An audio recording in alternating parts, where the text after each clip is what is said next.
जिसके कान हों वो सुन ले, जिसकी आंखें हों वो देख ले।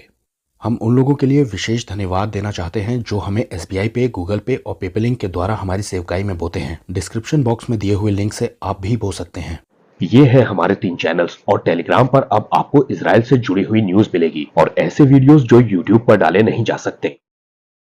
ओके, जय मसीह सबको। मेरा नाम महबूब आलम खान है और मेरा जन्म जो है एक मुस्लिम परिवार में हुआ है। और मैं आज यहाँ पे आपको वो कार्य जो परमेश्वर ने मेरे जीवन में किया है, उन कार्य को बताने के लिए मैं आपके बीच में यहाँ उपस्थित हुआ हूँ। क्योंकि परमेश्वर जिसको बुलाता है उसके जीवन में कुछ अद्भुत कार्य करता है। तो वो कौन से अद्भुत कार्य थे या मेरे जीवन में ऐसी कौन-सी घटनाएँ घटी जिसे मुस्लिम होने के बावजूद भी मैं आज प्रभु यीशु को जान पाया। और अपनी आज की इस गवाही को हम आपके लिए लेकर के आए हैं शिलोंग से। आलम वैसे तो बिहार के रहने वाले हैं, लेकिन उनका जीवन का ज्यादातर समय बीता है शिलोंग में। इस गवाही को एडिट करते वक्त एक आयत मेरे दिमाग में बार बार आ रही थी। साम्स 119:71 आयत, मुझे जो दुख हुआ वो मेरे लिए भला ही हुआ है, जिससे मैं तेरी विधियों को सीख सकूं। आलम जब शिलोंग में रह करके पढ़ रहे थे तो बीच बीच में वो अपने गाँव बिहार भी आया करते थे। वो बुरी तरह से नशे के शिकार थे और इसके चलते उनके जीवन में एक ऐसी घटना घटी जिसके चलते उन्हें जेल तक जाना पड़ गया। लेकिन आलम की जिंदगी में एक एक करके परमेश्वर लोगों को भेजते गए। जैसे जंजीर की एक कड़ी दूसरी कड़ी से जुड़ी होती है, ऐसा ही उनकी जिंदगी में भी दिखाई पड़ता है। आइए अपनी आज की गवाही में हम चलते हैं। मेरा नाम महबूब आलम खान है और मैं एक मुस्लिम परिवार में मेरा जन्म हुआ। मेरा परिवार एक साधारण परिवार था और मेरे घर का माहौल ऐसा था जिसमें कभी बहुत ज़्यादा लोग नमाज या कुरान का तिलावत या नहीं किया करते थे। ऐसा कोई फाउंडेशन नहीं था मेरे घर में। सभी लोग जैसे कहते हैं नामधारी मुसलमान थे, नमाज पढ़ना हो तो पढ़े, नहीं पढ़ना है नहीं पढ़े। ऐसे मेरे ऊपर में भी इस तरह का कोई प्रेशर नहीं था कि आपको नमाज पढ़ना है या रोज़ा रखना है या हर दिन कुरान का तिलावत ही करना है।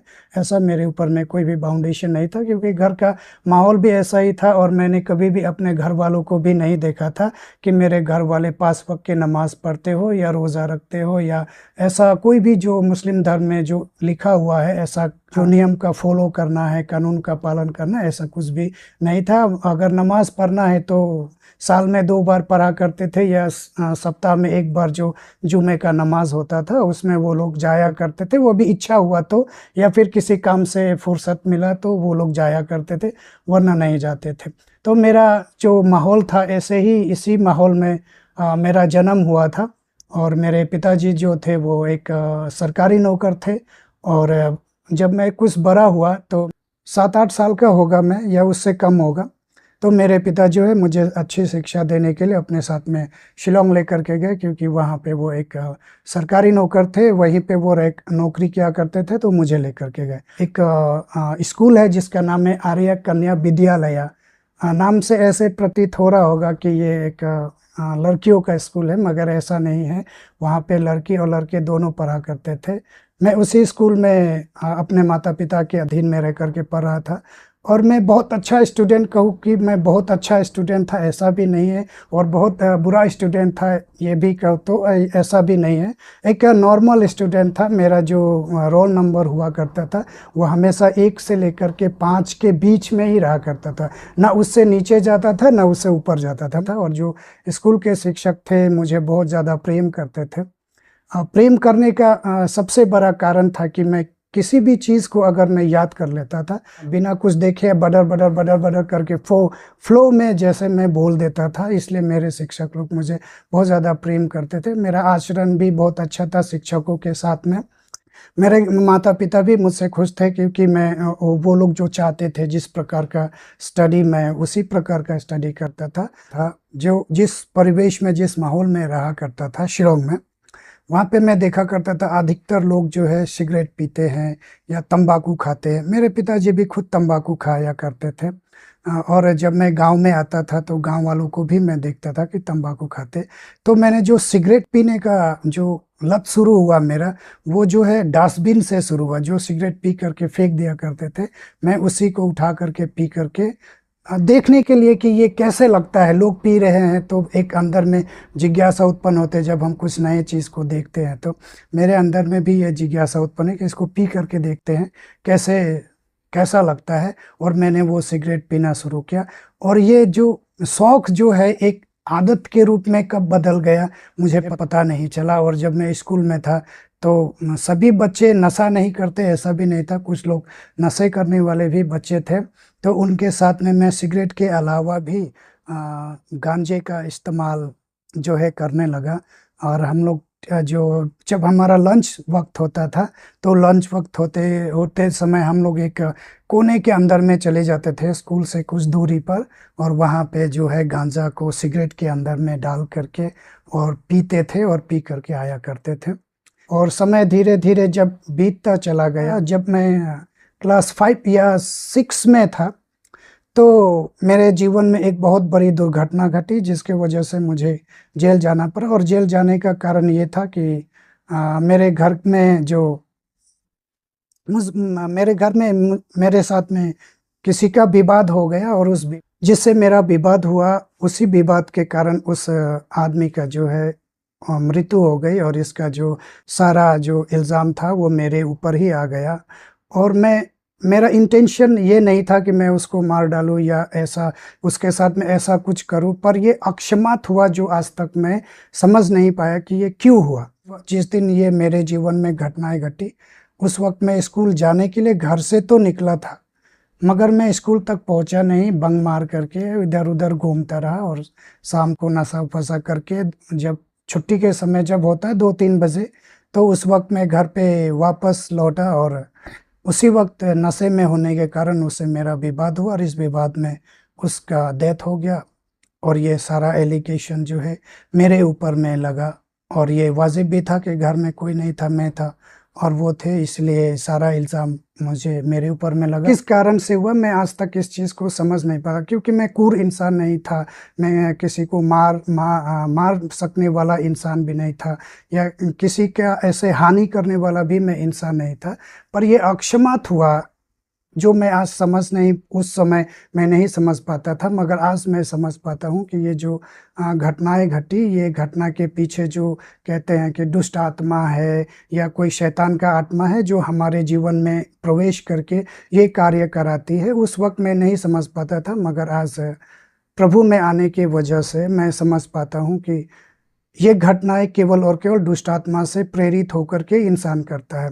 एक हंसता खेलता जो तकरीबन 10, 11, 12 साल का जो एज था, जिसको गोल्डन एज कहा जाता है, स्वर्ण एज कहा जाता है, इस स्वर्ण युग में मैं एक ऐसा जेल में चला गया। ऐसा मेरे ऊपर में एलिगेशन लगा। जब मुझे थाने के अंदर में बंद किया गया था, एक छोटा सा कमरा था, 10 बाई 12 या 10 बाई 8 का ही कमरा होगा।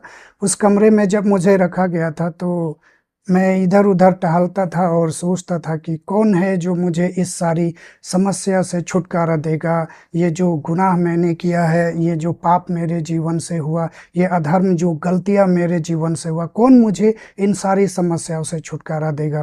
तो मैं जिस अल्लाह को जानता था, जिस परिवेश में मेरा जन्म हुआ, मैं उस परिवेश में जन्म लेकर के मैं जिस अल्लाह को जानता था, मेरे माता पिता ने बताया ये अल्लाह है, इनका इबादत करना चाहिए। तो संकट के समय में मैंने उनको पुकारा, मगर उनके तरफ से मुझे कोई भी आवाज़ नहीं आया या कोई भी सांत्वना या कोई भी धीरज की बातें मैंने उनके तरफ से नहीं सुना। मेरे मन में किसी प्रकार का जो शांति कहे वो शांति भी नहीं था। वो थाने के अंदर में मैं दिन ही काट रहा था। इसको दिन काटना ही कहेंगे, क्योंकि जब इंसान समस्या में होता है तो दिन कब हो रहा है, रात कब हो रहा है, कितना समय हो रहा है, ये सब उसको ध्यान में नहीं होता है। थाने में मुझे ज़्यादा दिन तक तो नहीं रखा गया, क्योंकि उनका भी कुछ लिमिटेशन होता है जो इतने दिन तक ही रखना है, उसके बाद में जेल में ट्रांसफ़र करना पड़ेगा। तो मुझे क्या हुआ, जेल में जो है थाने से जेल में ट्रांसफ़र कर दिया गया। जब उनका समय पूरा हुआ तो मुझे, और जेल भी मेरे लिए एक नया अनुभव था।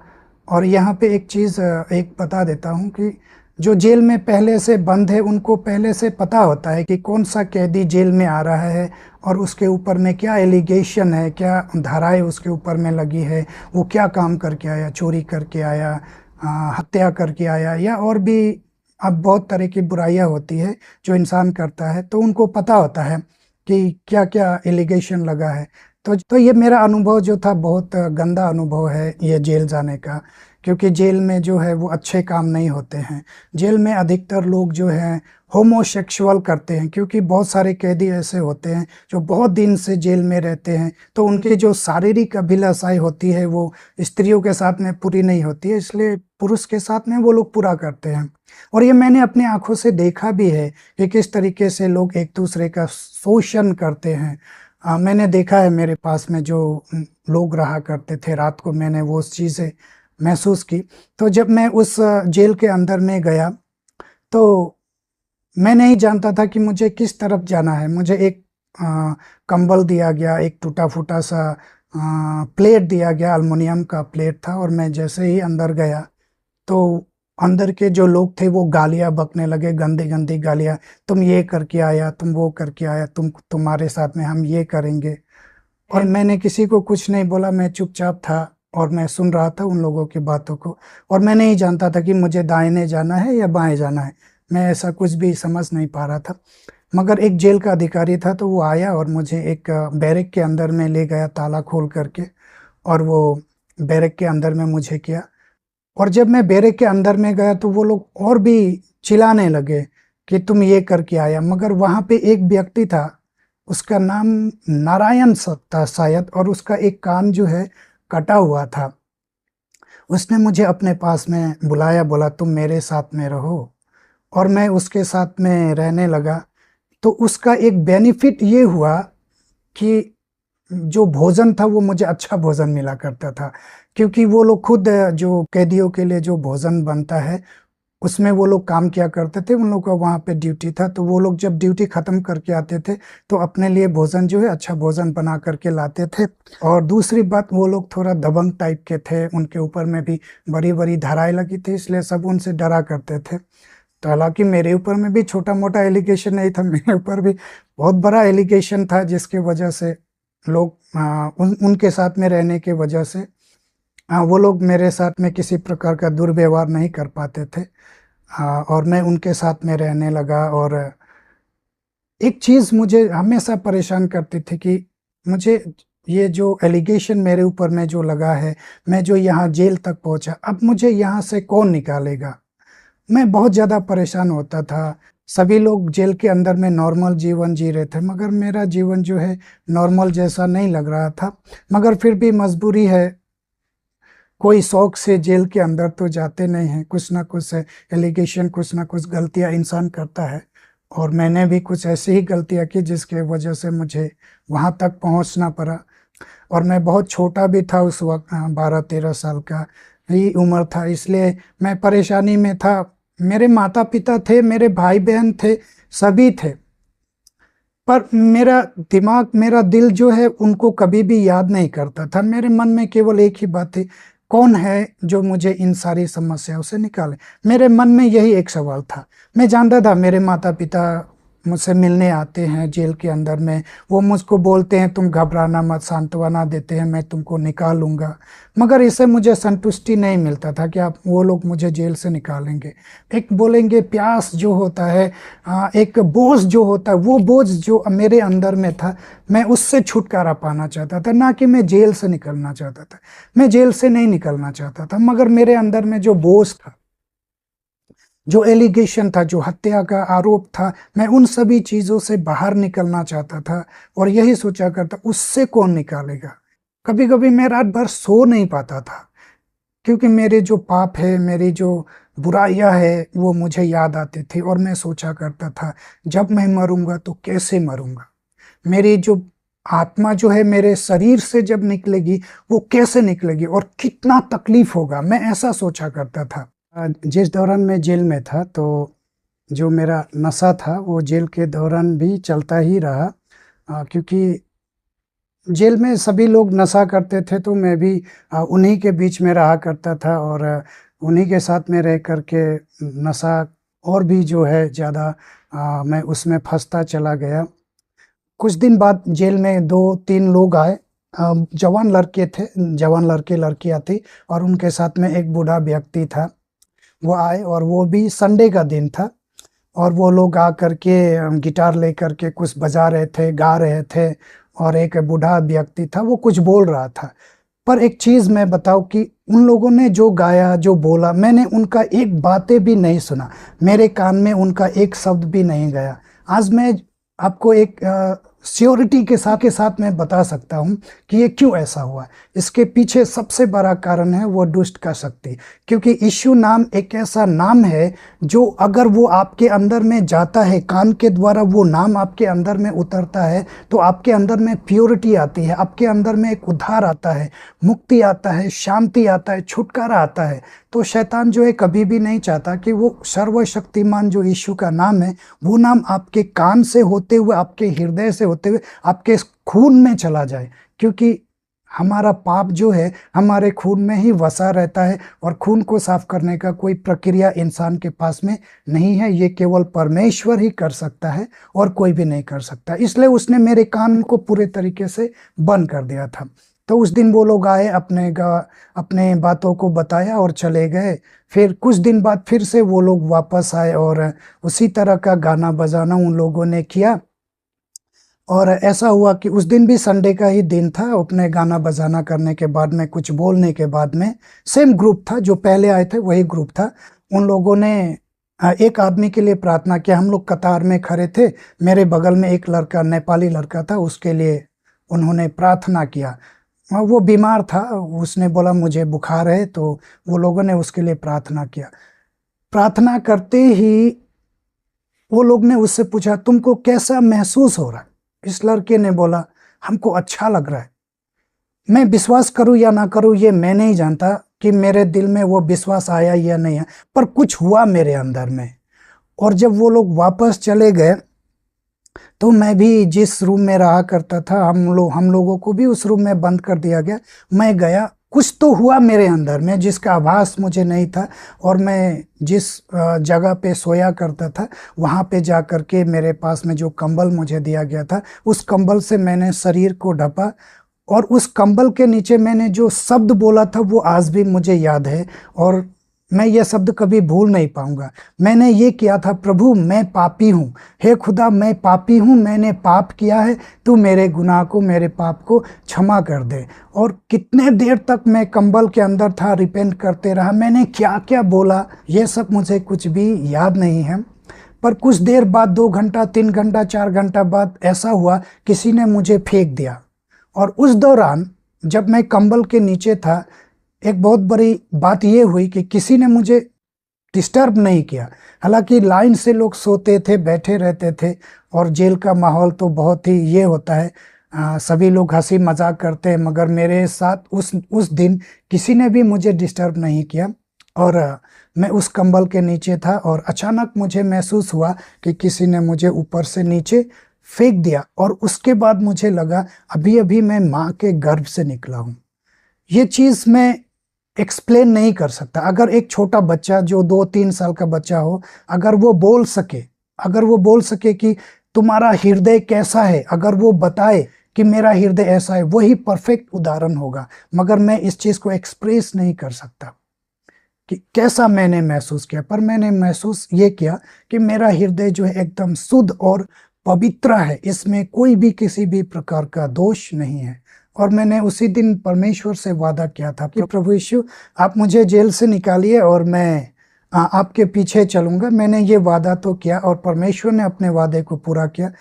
मगर मैं इंसान है और इंसान होने की वजह से इंसान अपने वादे को भूल जाता। जब प्रभु ने सही समय आया तो मुझे जेल से निकाला, मेरा जमानत हुआ, मैं घर गया, मैं फिर से दोबारा पढ़ाई करने का प्रयास किया। कुछ दिन बाद मैं स्कूल जाने का प्रयास किया, मगर मैं पढ़ नहीं पाया क्योंकि माहौल उस तरह का नहीं था। क्योंकि जिस स्कूल में मैं पढ़ा करता था, मेरे ऊपर में जो एलिगेशन लगा था, तो जो शिक्षक मुझसे प्रेम करते थे, जो मेरे दोस्त थे, वो लोग मुझे हीन दृष्टि से देखा करते थे। इसलिए मेरा मन जो है वहाँ से उचट गया। और अब मैं सोचा करता था कि अब मैं कुछ काम करूँगा या आगे कुछ ऐसा कार्य करूँगा जिससे मेरा जो रोजगार कुछ कर सकूँ, जिससे कुछ धन अर्जित किया जा सके। मगर जो भी कार्य मैं करता था उस कार्य में मुझे कोई भी सफलता नहीं मिलती थी। इस प्रकार मैं अपने स्टडी को जो है कंप्लीट नहीं कर पाया। उसके बाद में मैंने बहुत सारे एमवे कंपनी ज्वाइन किया अपने आप को इस्टेब्लिश करने के लिए, मगर मैं वहाँ भी नाकामयाब रहा। उसके बाद में मैंने एक कंपनी ज्वाइन किया, free India concept. Free India concept में एक लड़की थी जिसका नाम था बानीनाथ। वो प्रभु को जानने वाली थी मगर एक नॉमिनल थी, प्रभु में उतना अच्छा वो विश्वासी नहीं थी। मगर मेरे लिए तो एक परमेश्वर ने रास्ता खोला था उसके द्वारा, ताकि मैं और भी परमेश्वर को जान सकूं। एक बार ऐसा हुआ, वो मेरी सीनियर थी, मुझे किसी काम की वजह से ऑफिस में जाना पड़ा था। तो जब मैं ऑफिस में गया तो वहाँ पे और एक लेडीज़ थी, वो लोग आपस में बात कर रहे थे, प्रभु के बारे में ही बातें कर रहे थे। और मैं जब एंट्री किया तो वो लोग की बातें मैंने सुना खड़े होकर के, और तब मैंने कहा मुझे भी ये बातें शेयर कर देना चाहिए उन लोगों से। और मैंने अपनी बातें उन लोगों से शेयर की। तो वो बानीनाथ ने बोला, तुम्हारे जीवन में पवित्र आत्मा ने काम किया। अभी ये पवित्र आत्मा क्या है मैं तो नहीं जानता, मैं समझ नहीं पाई ये पवित्र आत्मा क्या है, और मैंने उसे पूछा भी नहीं। तो उसने कहा ठीक है, तुम एक काम करो, संडे के दिन में पुलिस बाजार का नाम का एक जगह है, वहाँ पे एक बपतिस्ट चर्च है। उसने मुझे वहाँ पे बुलाया, 9 बजे के करीब में वहाँ आना, मैं तुमको पिकअप कर लूँगी, ले जाऊँगी। तो वो एक बपतिस्ट चर्च था। मैं संडे को नहा धोआ करके, एक नॉर्मल इंसान जो मंदिर मस्जिद में जाने के लिए या मस्जिद में जाने के लिए जो करता है, मैंने भी वही किया। अपने शरीर को अच्छे से नहा धोआ कर फ्रेश होकर के मैं गया वहाँ पे और खड़ा था। थोड़ा सा लेट पहुँची वो, उसने मुझे चर्च में लेकर के गया। वो बपतिस्ट चर्च था, वहाँ पे जो सर्विस होता था वो अंग्रेजी में सर्विस होता था। मैं नहीं जानता, क्योंकि मैं उस वक्त अंग्रेजी नहीं जानता था, समझ नहीं पाता था। मगर फिर भी एक अजीब तरह का सुकून मैंने चर्च के अंदर में महसूस किया। और जब सर्विस ख़त्म हुआ तो उसने मुझे, जो पास्टर थे वहाँ पे पूरे सफ़ेद कपड़ा पहने हुए, उनसे मेरा मुलाकात कराया। और उसने मुझसे बातें की, पूछा हिंदी में कि कैसे हुआ, तुम प्रभु को कैसे पाया। मैंने छोटे से 2-3 मिनट में बताया। तो उसने मुझे एक किताब दिया, जिस किताब के ऊपर में लिखा हुआ था परमेश्वर की ओर राह। उस किताब के अंदर में तकरीबन 20 से 22 पेज थे, इससे ज़्यादा नहीं था। तो मैं उस किताब को शुरू से लेकर के अंत तक, अंत से लेकर के शुरू तक, मैं इस तरीके से बहुत दिन तक पढ़ा करता था। और ऐसा हुआ कि वो बानीनाथ जो है, ये किताब देख करके वो जहाँ रहती थी किसी काम से किसी दूसरे जगह चली गई। उसका घर जो है सिलचर में था, तो हो सकता है वो सिलचर चली गई होगी, मुझे एग्जैक्ट पता नहीं है कि अचानक वो क्यों चली गई। और मैं उसी किताब को पढ़ा करता था। और एक उस किताब के सबसे लास्ट पेज में एक चित्र बनाया गया था एक छोटे बच्चे का। वो घुटना के बल गिरा हुआ था, हाथ को ऐसे जोड़े हुआ था, और वहाँ पे फादर प्रेयर लिखा हुआ था। ये आज मैं जानता हूँ ये फादर प्रेयर है, क्योंकि प्रभु को पाने से पहले मैं नहीं जानता था ये फादर प्रेयर है। मगर जब मुझे नया नियम मिला तो मैंने जाना ये फादर प्रेयर है। तो वो प्रेयर था, हे हमारे पिता आप जो स्वर्ग में है। मैंने उसको कंठस्थ किया और मैं उसी प्रार्थना को रिपीट किया करता था। घर के अंदर में एक बोरा बिछा दिया करता था और उसी बोरा पे घुटने के बल में प्रार्थना किया करता था और उस किताब को पढ़ा करता था। तकरीबन 3 महीने तक मैंने उस किताब को पढ़ा, कंटिन्यू पढ़ा, क्योंकि मेरे पास में और दूसरा कोई किताब भी नहीं था, इसलिए मैं उसी किताब को पढ़ा करता था। और उसी किताब ने मेरे जीवन में, और परमेश्वर का जो वचन था उस वचन ने मेरे जीवन में घर बनाया। और धीरे धीरे मेरे अंदर की जो चिंताएं थी, जो बोझ थी, जो समस्या थी, उनको धीरे धीरे परमेश्वर ने निकालना शुरू किया, मेरे अंदर में जिज्ञासा उत्पन्न करना शुरू किया। 3 महीने बाद में वो लेडीज़ फिर से वापस आई और उसने मुझे नया नियम दिया। और जब उसने मुझे नया नियम दिया तो मैंने उसको पढ़ना शुरू किया। मत्ती से लेकर के प्रकाशित वाक्य तक मैंने बहुत बार पढ़ा, गिनती काउंटिंग नहीं कर सकता मैंने कितने बार पढ़ा। पर इसका एक सबसे बड़ा नतीजा, सबसे बड़ा फ़ायदा ये हुआ कि उसका जो वचन था, वो वचन, बहुत सारा वचन मेरे हृदय में बस गया और मैं वचन को नहीं पढ़ के भी बोल सकता था, यहाँ पे ये लिखा, वहाँ पे ये लिखा है।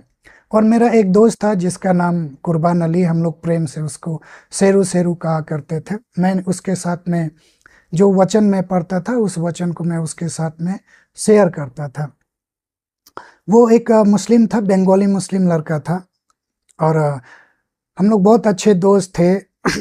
और जो भी कार्य किया करते थे हम लोग साथ में किया करते थे। कभी संडे को होता था तो हम लोग संडे को एक पहाड़ के ऊपर में जाते थे और पहाड़ के ऊपर में जा कर के बैठ कर के बियर पिया करते थे। दिन भर हम लोग उसी के ऊपर में गुजार दिया करते थे, किसी दूसरे तीसरे व्यक्ति को शेयर नहीं करते थे। हम लोगों का नाम जो है जय और बीरू के नाम से हम लोग फेमस हो गए थे। जैसे हम लोग में जनरल कुछ बातें हुआ करती थी संसार के बातें ही लेकर के, तो मैं कहता था बाइबल में तो यहाँ पे ऐसे लिखा है। जैसे एक वचन बताता हूँ, तुम सुनते तो रहोगे पर सुनाई नहीं देगा, तुम देखते तो रहोगे पर तुम्हें दिखाई नहीं देगा। बाइबल में ये लिखा, मैं उसको बताता था। मेरा दोस्त पूछता था इसका क्या मतलब है। मैं बोलता था भाई ये तो मतलब तो मुझे नहीं पता, पर बाइबल में ऐसे लिखा हुआ है। इस प्रकार डिस्कशन जो है मेरे दोस्त के साथ में चलता रहा। और जब हम किसी अच्छे कार्य को करने के लिए या सच्चाई के तरफ में निकलते हैं तो हमारे पीछे का जो शत्रु है, जिसको हम शैतान कहते हैं, वो किस तरीके से हमारे जीवन में कार्य करता है, वो भी मैं थोड़ा सा चाहता हूँ कि आपको बता दूँ। इसके पहले मेरे घर में कभी भी कोई मौलवी मौलाना नहीं आए थे, मगर अचानक वो मौलवी जो है, जब मैं प्रभु को जान गया, मैंने बपतिस्मा लेने की तैयारी में था, तो वो मौलवी जो है अचानक मेरे घर में आया और मेरे पापा के साथ में बात विचार किया और उसने कहा कि मैं आपके लड़के को ले जाना चाहता हूँ। मैं कंफ्यूज हो गया कुछ देर के लिए कि क्या करूँ नहीं करूँ। मुझे समझ में नहीं आ रहा था कि क्या करना चाहिए क्या नहीं करना चाहिए, क्योंकि मुझे उस वक्त सही दिशा देने वाला जो था ऐसा कोई नहीं था कि मुझे कौन सा सही रास्ता है ये निर्णय मैं ले सकूँ। ऐसा मैं परिपक्व नहीं हो पाया था। तो उसने मुझे बहुत ज़्यादा ये किया, हरास करने जैसा ही बोलेंगे। उसने मुझे ज़बरदस्त करके ले गया। मन नहीं होने के बाद भी मैं उसके साथ में मस्जिद में चला गया। तकरीबन 3 दिन तक मैं मस्जिद में था। 3 दिन तक मैं मस्जिद में रहा। मस्जिद में ही नमाज़ पढ़ना, वहीं पे भोजन करना और बाहर नहीं निकलना। जो ज़ियारत है, इबादत है, वही करना। और 3 दिन के बाद मैं जब बाहर निकला तो उसने मेरे मन में ये बातें डाल दी कि अब तुमको 3 महीने के लिए तैयारी करना, 3 या 6 महीने के लिए। तो मेरे पास में समस्या ये था कि मैं 3 और 6 महीने के लिए जाऊं कैसे, क्योंकि मेरे पास में तो पैसा नहीं था। तो मैंने जो है खुदा से नमाज़ पढ़ने लगा। मैं जो बाइबल जो रखा हुआ था, जो मुझे दिया गया था बानीनाथ के द्वारा, मैं उस बाइबल के तरफ में देखना बंद कर दिया और दुआ भी करना बंद कर दिया। मैंने सोचा शायद मैंने कुछ गलतियां की हो, अब मैं सही रास्ते पे हूँ। तो इसीलिए मैंने नमाज़ पढ़ना शुरू किया और मैंने दुआ करना शुरू किया कि हे अल्लाह, तो ऐसा कर कि मैं 6 महीना या 3 महीने के लिए तेरे ज़ियारत के लिए जा सकूं, मेरी सहायता कर। क्योंकि सबसे बड़ी समस्या धन की है, क्योंकि 3 महीने के लिए जाने के लिए धन चाहिए। और मैं बहुत शर्मिला टाइप का संकोची इंसान होने की वजह से मैं अपने पापा से नहीं मांग सकता था पैसा। तो इसलिए मैं अल्लाह से दुआ करता था कि आप मुझे दे दीजिए, क्योंकि मैं आप ही के काम से जाना चाहता हूँ। मगर वहाँ से कुछ भी मुझे रिप्लाई नहीं मिला। और एक दिन ऐसा हुआ, मैं रात में सोया हुआ था तो मैंने एक दर्शन देखा और उस दर्शन में एक व्यक्ति जो है मुझसे कह रहा है कि तुमने बाइबल पढ़ना क्यों छोड़ दिया। जब मैंने ये दर्शन देखा तो मैं फट करके उठ गया दर्शन के बाद में, और मैंने बाइबल को झपट करके उठाया, सीने से लगाया और मैंने प्रभु को बोला, प्रभु ये जो गलतियां मैंने की है उसको तो क्षमा लायक नहीं है, मगर फिर भी तू बहुत दयावान है, तू मुझे क्षमा कर। अब मैं दूसरी तरफ मैं कभी भी नहीं देखूंगा। मैं जान गया कि तू ही सच्चा है, इसके सिवा कोई भी सच्चा नहीं है। अब मैं तेरे पीछे ही चलूंगा। उस दिन जो मैंने डिसीजन लिया, वो घटना जो घटी, जो दर्शन मैंने देखा था और उस आदमी ने जो बताया, तो उसके बाद में जो मैंने डिसीजन लिया, जो फैसला किया, वो फैसला जो है आज तक मैंने पकड़ के रखा है। उससे कभी मैं इधर उधर दाहिने बाएं नहीं हुआ और आने वाले दिनों में भी मैं कभी भी दाहिने बाएं नहीं होऊंगा, ऐसा मैं उम्मीद और आशा करता हूं। तो मैं जब कुछ भी ऐसा सिचुएशन उत्पन्न होता था जो बाइबल से रिलेट करता हूँ वचन से, तो मैं बोला करता था, अरे यार वचन में तो ऐसे लिखा है जैसे परमेश्वर ही सत्य जीवन और मार्ग है, इस प्रकार का वचन। तो मेरा दोस्त पूछा करता था, सत्य जीवन मार्ग का क्या मतलब होता है। मैं बोलता मैं तो पता नहीं इस वचन का क्या मतलब है, इसका क्या अर्थ हो सकता है, मुझे मालूम नहीं। उसके बाद मैं फिर कभी-कभी मेरा दोस्त से जब और भी ज़्यादा बातें होता था, तो मैं उसको वचन के द्वारा ही बातें करता। यहाँ पे लिखा है बालू पे घर नहीं बनाना चाहिए, अपना घर जो है चट्टान पे बनाना चाहिए। तो वो पूछता था ये बालू और चट्टान का क्या मतलब है? मैं उस वक़्त समझ नहीं पाता था ये बालू और चट्टान का क्या मतलब है, पर मैं ऐसे ही बोल दिया करता था कि बालू और चट्टान पे लिखा है परमेश्वर का वचन, केवल बोलना है, समझ में नहीं आता था। तो एक रात ऐसा हुआ, हर दिन की तरह जैसे वो प्रार्थना उस किताब में लिखा हुआ था, उस प्रार्थना को मैं करके सोया हुआ था और एक बार मैंने देखा कि एक बहुत बड़ा सिंहासन है। उस सिंहासन पे कोई बैठा हुआ है और जो व्यक्ति है बहुत ही ज़्यादा गुस्से में है, बहुत ज़्यादा गुस्सा में है। इतना गुस्सा मैंने आज तक किसी को भी नहीं देखा, वो कितना गुस्सा मैं एक्सप्रेस नहीं कर सकता हूँ। इतना ज़्यादा गुस्से में था और सिंहासन बहुत बड़ा है और जो बैठा हुआ है बहुत ऊँचा है, उसका लेवल जो है बहुत ही ऊँचा है, मैं एक्सप्रेस नहीं कर सकता उसके लेवल को, क्योंकि वो परमेश्वर है। और इधर भी लोग खड़े हैं, इधर भी बहुत सारे लोग खड़े हैं और मैं एकदम सेंटर में खड़ा हूँ, सिंहासन के एकदम बीचों बीच में खड़ा हूँ और वो आदमी जो है मुझसे कह रहा है, एक दिन इस संसार का हर एक घुटना मेरे आगे झुकेगा और हर एक जीव अंगीकार करेगा कि मैं परमेश्वर हूँ। जब मैंने ये दर्शन देखा तो मैं पूरी तरीके से डर गया, मेरा जो नींद था वो नींद टूट गया। और दूसरे दिन जब मैं मेरे दोस्त से मिला तो मैंने उसको बताया, दोस्त देखो ऐसा ऐसा मैंने दर्शन देखा, मुझे पता नहीं इसका क्या मतलब है, मगर ये दर्शन मैंने देखा है और ये बाइबल में भी लिखा हुआ है कि हर एक घुटना मेरे आगे झुकेगा और हर एक जीव अंगीकार करेगा। सेम टू सेम यही दर्शन परमेश्वर ने मुझे दिया। ये बातें तो बीत गई। उसके बाद मैं कुछ दिन के लिए ऐसा हुआ, मैं शिलोंग से यहाँ बिहार आ गया और मेरे माता पिता ने एक शादी का जो प्रोग्राम रख दिया था, क्योंकि मेरे घर में कोई बच्चा नहीं होने की वजह से मेरा जो शादी था बहुत ही कम उम्र में कर दिया गया था और मैं तकरीबन 3 महीना अपने पत्नी के साथ रहा। उसके बाद मेरे पिता ने मुझे बुला लिया, बोला फिर से तुम्हारा जो है हाजिरी कोर्ट में जाना पड़ेगा, क्योंकि ये हर महीना मुझे जाना पड़ता था, मगर 3 महीने किसी तरह पिताजी ने समय ले लिया था, तो मैंने 3 महीना समय गुजारा और फिर से वापस शिलोंग चला गया। और फिर से वही सारा परेशानी, मैं पढ़ तो रहा था, बाइबल को पढ़ तो रहा था, वचन को पढ़ तो रहा था, पर मैं नहीं जानता था कि मुझे क्या करना चाहिए, इसके बाद मेरे जीवन में क्या होना चाहिए, मैं नहीं जानता था। पर मैं ऐसा महसूस कर रहा था कि अब मुझे कोई ऐसा आदमी मिले जो मुझे सही रास्ता जो है दिखा सके, मेरे मन में ऐसे आ रहा था। तो एक दिन ऐसा हुआ, उस दिन भी मैं लगभग प्रार्थना करके सोया हुआ था और मैंने बाइबल को पढ़ करके मैं सोया हुआ था और मैं ऐसे ही आंखें बंद किया हुआ था, नींद में नहीं सोया हुआ था, आंखें बंद करके सोया हुआ था और मैं कह रहा था कौन है सच्चा परमेश्वर जो मुझे दिखाई दे, जो मेरी समस्या को समझ सके।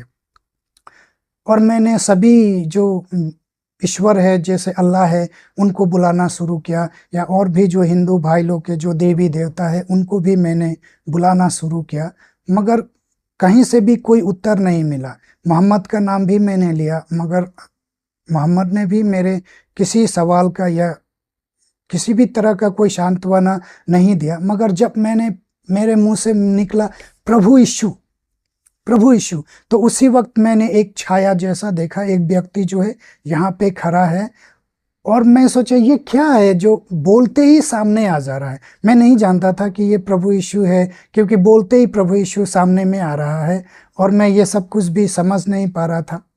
दूसरे दिन मैंने अपने दोस्त से इसके बारे में शेयर किया कि देखो ऐसा हुआ, मैंने बहुत सारे देवी देवताओं को, अपने अल्लाह को भी पुकारा, मगर मेरे सामने में कोई नहीं आया। मगर जैसे ही मेरे मुंह से प्रभु यीशु का नाम निकला, वैसे ही मैंने एक छाया जैसा देखा। और ये 2 बार घटनाएं हुई, एक बार नहीं हुआ, 2 बार घटनाएं 2 बार घटी और दोनों बार मैंने प्रभु यीशु को छाया के रूप में देखा।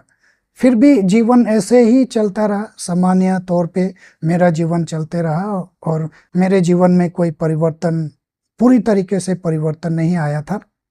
और ऐसा हुआ कि मेरा जो दोस्त था जिसका नाम शेरू है, वो एक फर्नीचर दुकान में कार्य करता था, वो पॉलिश का काम करता था, फर्नीचर पॉलिश का। तो मैं एक बार उसे मिलने के लिए गया, तो उसका जो मालिक था वो प्रभु यीशु को जानने वाला था।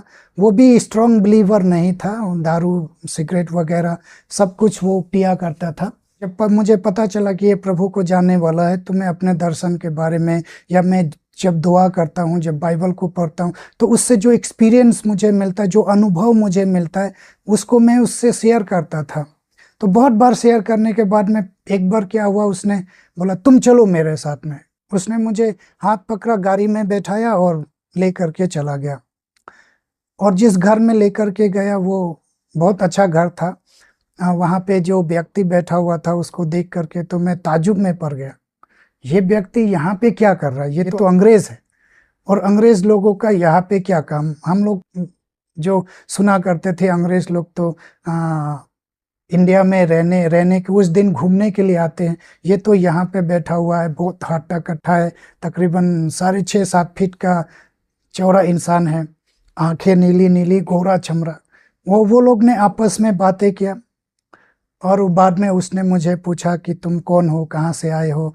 तो मैंने प्रभु के बारे में कुछ बताया। हालांकि वो रशियन था, उसको हिंदी नहीं आता, मैं अंग्रेज़ी नहीं जानता, मगर फिर भी टूटा फूटा भाषा में ही सही मैंने उसको अपनी बातें बताया। और उसने मुझे बोला ठीक है, तुम एक काम करो, तुम चर्च में आ जाना, हम लोग संडे चर्च, कुछ संडे चर्च चलाते हिंदी में, तुम वहीं पे आ जाना। उसने जो जगह बताया था, तो मैं उसी चर्च में जाने लगा। संडे को मैं गया, और उसने उसी दिन, जिस दिन पहले दिन मैं उसके चर्च में गया था, उसने मुझे 20 लोगों के बीच में खड़ा कर दिया। बोला ये मुस्लिम परिवार से है, इनका नाम महबूब आलम खान है, ये आप लोगों को कुछ बताएंगे। तो मैं नहीं जानता था क्या बोलना है, मगर फिर भी प्रभु ने जैसा अगुवाई किया मेरे प्रार्थना की वजह से, और मैंने अपने बारे में 5-10 मिनट में अपनी बातें समाप्त की। और इस तरीके से एक ऐसा अगुवा मिला जो मुझे सिखा सकता था कि अब मुझे क्या करना चाहिए। क्योंकि ये मेरे मन में बहुत दिन तक, बाइबल को पढ़ने के बाद में मेरे मन में ये एक जिज्ञासा उत्पन्न हो गई थी कि अब मुझे एक ऐसा व्यक्ति चाहिए था जो मुझे बता सके कि आगे क्या क्या प्रोसेस है, मुझे क्या करना चाहिए। क्योंकि जब तक कोई रास्ता दिखाने वाला नहीं होता है, वचन को बताने वाला नहीं होता है, तो हम लोग समझ नहीं पाते हैं। तो मुझे ऐसा लगा, और प्रभु ने ये धीरे धीरे जो है जुटाया। ये प्रभु का काम है, और प्रभु यीशु ने एक ऐसा अगुवा जुटाया जो मुझे सही रास्ता दिखा सके, और उसने मुझे सिखाया। तो ऐसा हुआ, मैं हर दिन, हर संडे को चर्च जाने लगा, और कभी कभी मैं फ़ोन से उससे बातें करता था या मिला करता था। उस टाइम मेरे पास मोबाइल नहीं था, लैंडलाइन था, तो मैं उससे बातें किया करता था। तो उसने बोला मेरे घर पे आ जाओ। तो घर में जब मैं जाता था, तो जाने के पहले कुछ वचन जो है कागज़ में लिख लिया करता था, जैसे मत्ती का 6, यूहन्ना का 5 का 8, इस प्रकार का मैं वचन जो है कागज़ में लिख लिया करता था। हम लोग डिस्कस करते थे, इसका क्या मतलब है, इससे क्या मतलब है। तो वो मुझे सिखाया करता था कि इन सब वचनों का क्या मतलब है, और एक अच्छा विश्वासी, एक अच्छा बिलीवर किस तरीके से बनना है, वो मुझे सिखा। और वहीं पे मेरा मुलाकात एक मेरा जो मेंटर है उससे हुआ। वो मणिपुरी था, उसका नाम पुरी था, उसको हम लोग पुरी पुरी बोलते थे।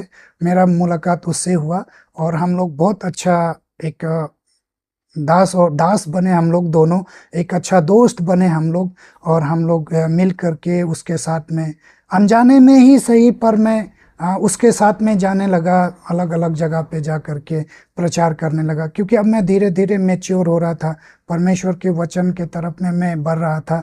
क्योंकि संगति था, परमेश्वर के वचन को सिखाने वाला था, और ऐसे माहौल था, ऐसे लोग थे जो मुझे उत्साहित कर रहे थे, इंकोरेज कर रहे थे।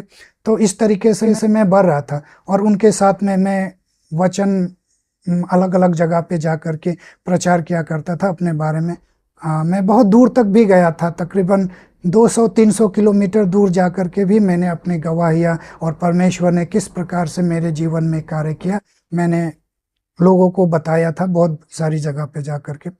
5 साल तक तकरीबन मैं उसके साथ में था। जो दोस्त था, मैं उसके साथ में गया उसके घर पे रहने के लिए, क्योंकि वो अकेला था और उसके एक छोटे भाई थे। उसने मुझे बोला कि तुम कुछ दिन मेरे साथ में रहो। तो मैं उसके साथ में रहने के लिए गया उसके घर पे, और हम उसी के घर में रहा करते थे और खाया पिया करते थे। मैं अपने घर में नहीं आता था, उसके घर और मेरे घर में तकरीबन 2 से ढाई या 3 किलोमीटर का ही दूरी होगा। तो मैं रात को उसी के साथ में रहा करता था और दिन में उसी के साथ में जा कर के काम वगैरह भी किया करता था। और ऐसा हुआ कि अचानक जो है हमारा काम बंद हो गया, और जो हमने पैसा रखा था वो भी ख़त्म हो गया, जो अनाज था, जो चावल आटा था, वो भी ख़त्म हो गया। तो अब हमारे पास में समस्या हो गया कि हम खाए क्या। तो तकरीबन 7 दिन तक जो है मैं भूखा रहा, और मेरा दोस्त भी जो है 7 दिन तक भूखा रहा, क्योंकि हमारे पास में कोई ऑप्शन नहीं था। मेरा दोस्त कहता था कि तुम एक काम करो, तुम अपने घर चले जाओ और तुम अपने घर में जा कर के खाना खा लो, तुम हमारे साथ में क्यों मर रहे हो। मैंने बोला, दोस्त इतने दिन तक मैं तुम्हारे तुम्हारे साथ रहा, तुम्हारे तुम्हारे बीच में था, और तुम्हारा खाना खाया हमने और अच्छा से जीवन जिया, और आज जब तुम्हारे पास में समस्या है तो मैं घर चला जाऊं, ये मैं नहीं कर सकता। खाएंगे तो साथ में, अगर नहीं खाएंगे तो साथ में ही खाएंगे। और इन 7 दिन जो है मैंने प्रार्थना में समय बिताया। तकरीबन मैं 2 घंटा प्रार्थना किया करता था, सुबह, दोपहर और शाम को 2-2 घंटा मैं प्रार्थना में समय बिताया करता था।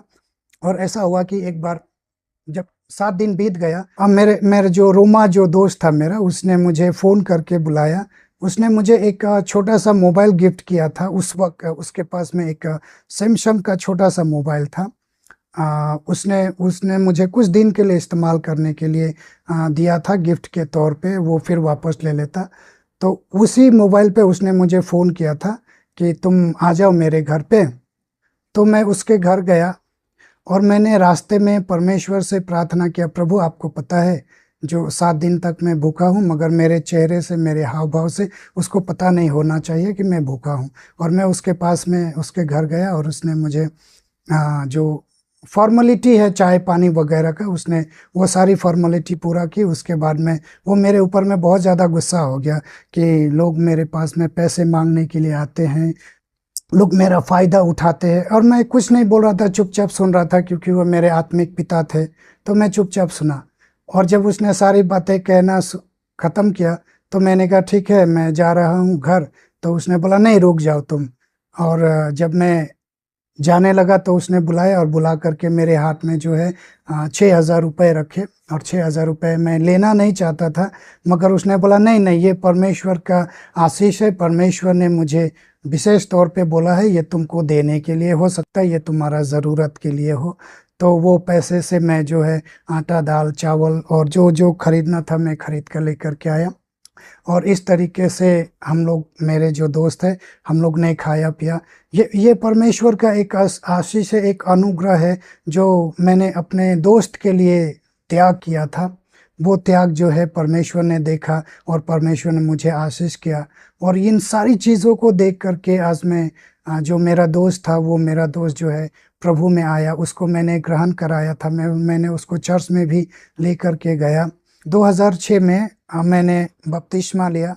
किसी ने मुझे बताया नहीं कि हमको बपतिस्मा लेना है, पर मैंने खुद अपने जो मेरे जो पास्टर थे उनसे मैंने बोला था कि मैं बपतिस्मा लेना चाहता हूँ।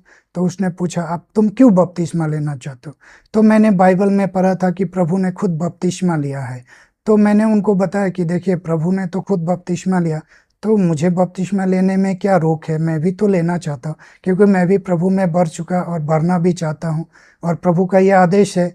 और जब मैंने बपतिस्मा ले लिया, जब मैंने प्रभु को ग्रहण कर लिया, बपतिस्मा ले लिया, तो मैं उस वक्त भी ये नशा प्रयोग करता था। मगर जब भी मैं नशा करता था तो मेरे कान में एक आवाज़ आता था, तुम ये नशा जो है कब छोड़ोगे, इस नशा से बाज कैसे आओगे। तो एक दिन जो है मैंने सिगरेट निकाला वो नशा करने के लिए, और फिर वही आवाज़ मेरे कान में आए, तुम कब छोड़ोगे। और मैंने फट से उसको फेंक दिया। मैंने जाओ, मैं आज के बाद में कभी भी नशा जो है नहीं करूँगा। और मैंने उस दिन के बाद में जो नशा छोड़ा, तो आज तक मेरे जीवन में कोई भी नशा नहीं है। किसी भी प्रकार का नशा मैं नहीं लेता हूँ, केवल भोजन को छोड़ करके। ना तंबाकू, ना सिगरेट, ना बीड़ी, ना खैनी, मैं किसी भी प्रकार का कोई भी नशा नहीं लेता हूँ। जब मैंने बपतिस्मा लिया और बहुत ज़्यादा हम लोग ने प्रार्थना किया, तो तकरीबन 2 साल के अंदर में प्रभु को ग्रहण करने के बाद और प्रभु को सही तरीके से जानने के बाद, बपतिस्मा के 2 साल बाद ये केस जो है पूरी तरीके से खारिज हो गया।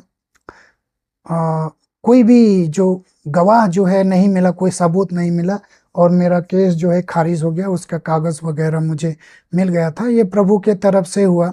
1 सितंबर 2006 में जब मैंने बपतिस्मा लिया, उसी के बाद की घटनाएं मैं आपको बता रहा हूँ। और जब मैं घर में प्रार्थना कर रहा था तो मैंने देखा कि एक फ्लेम जो है, एक जलता हुआ फ्लेम जो है वो ऊपर से आ करके मेरे अंदर में जो है वो समा गया और पानी की बूंद जो है मेरे हाथों पे पड़ रही है। और मैंने पूछा, प्रभु ये क्या है? तो प्रभु ने बोला, ये अभिषेक है जो मैं चंगाई के रूप में तुम्हें दे रहा हूँ। तो परमेश्वर का मैं धन्यवाद करता हूँ इन सारी चीज़ों के लिए जो परमेश्वर ने मेरे जीवन में किया। इस अभिषेक के द्वारा, छुटकारा के द्वारा, जो छुटकारा परमेश्वर ने दिया है। और इस प्रकार मैं नशा से निकला, इस प्रकार मैं केस से निकला और जो गंदा जीवन में जी रहा था। और परमेश्वर ने मुझे धीरे धीरे आगे बढ़ाना शुरू किया, क्योंकि जो मेरे मेंटर थे और जो मेरा पास्टर था वो सच में आत्मिक लोग थे। उन लोगों ने मेरे अपने आप को जीवन जी करके दिखा। मेरे सामने में जो उन लोगों का जीवन था वो मैंने देखा अपनी आंखों से। तो इसलिए मैं भी वैसा ही, मेरा इच्छा था मैं वैसा ही बनूं। मगर जो मेरा मेंटर था वो बहुत ही सख्त किस्म का इंसान था। वो एक बात कहता था, आलम, हंसने का भी समय नहीं है। ये मेरे लिए बहुत दुखदाई था। ये क्या बातें कर रहा है, जो हंसने का समय नहीं है? उस वक्त मैं समझ नहीं पाता था। मैं कभी अकेले जा कर के कहीं पे प्रचार करके आता था, मैं उसे बताता था, पूरी मैंने यहाँ पे ऐसे ऐसे किया। तो ये शैतान भी कर सकता है, कौन सा बराबर। मेरा जो जोश था वो पूरा अंदर चला जाता था, मैं बहुत दुखी हो जाता था। आज मैं समझ पाता हूँ, उस वक्त मैं नहीं समझ पाता था कि ये सब जो प्रभोग कर रहा है, जो मुझे वो नीचे कर रहा है, इसका क्या मतलब होता है। पर मैं आज प्रभु में हूँ, तकरीबन 17 साल हो गया प्रभु में, तो मैं आज समझ पाता हूँ कि सच में वो मेरा एक अच्छा दोस्त था, एक अच्छा शिक्षक था, प्रभु का एक अच्छा दास था, जो मेरे अंदर में घमंड और अहंकार को नहीं लाना देना चाहता था। वो चाहता था कि मैं एक ऐसा इंसान बनूं जो परमेश्वर के अनुग्रह से चला करता हो, ऐसा वो मुझे देखना चाहता था। पर दुख की बात है कि आज वो मेरा दोस्त मेरे बीच में नहीं है। एक छोटा सा झुंड दिया है, 2-3 जगह पे 10-20 लोगों का एक झुंड है, जिस झुंड में मैं जा कर के जो विश्वासी लोग हैं, जो मेरे द्वारा प्रभु में आए हैं, जब मैं जा कर के लोगों को बताया करता था या बताता हूँ, उन लोगों ने विश्वास किया प्रभु यीशु में। और वो लोगों के बीच में मैं कार्य करता हूँ। एक यूपी में है और एक बिहार में भी है। तो 10-20 लोगों का झुंड है, बहुत ज़्यादा नहीं है, और उन लोगों के बीच में मैं कार्य करता हूँ। और भी जहाँ पे जब भी मुझे कहीं भी जाने का मौका मिलता है, मैं हमेशा तत्पर रहता हूँ परमेश्वर के कार्य को करने के लिए, और मैं जाता हूँ और परमेश्वर के कार्य को आगे बढ़ाता हूँ। और मैं मुस्लिम भाइयों को बताना चाहता हूँ कि हमारा संसार में हम चाहे जितना भी नमाज पढ़ ले, जितना भी रोज़ा रख ले, जितना भी ज़कात कर ले, ये सब से हमारा उद्धार नहीं हो सकता। मैं नहीं कहता ये बुरा है, नमाज पढ़ना बुरा है या ये करना बुरा, मैं इसको बुरा नहीं बोलता हूँ, मगर इससे उद्धार नहीं हो सकता। परमेश्वर ने जो रास्ता दिखाया, उसी रास्ते के द्वारा परमेश्वर ने बोला, तू मेरे ऊपर विश्वास कर, तभी तेरा उद्धार होगा। तू प्रभु यीशु के ऊपर में भरोसा रख, तो तू और तेरा घराना जो है उद्धार पाएगा। परमेश्वर का ये वचन है। तो आप सबके लिए मेरा यही संदेश है कि आपको प्रभु यीशु के ऊपर में भरोसा करना पड़ेगा। अगर आप परमेश्वर के ऊपर में भरोसा और विश्वास करते हैं तो परमेश्वर आपका उद्धार कर सकता है, चाहे आप किसी भी जाति से, किसी भी समुदाय से हो। तो उम्मीद करता हूं कि इस गवाही के द्वारा बहुत सारे लोगों को आशीष मिलेगा, और हमारे जो मुस्लिम भाई हैं या और भी दूसरे जाति के भाई हैं, उन सबको परमेश्वर उन सबके जीवन में अद्भुत तरीके से कार्य करेगा। तो सबको जय मसीह, धन्यवाद।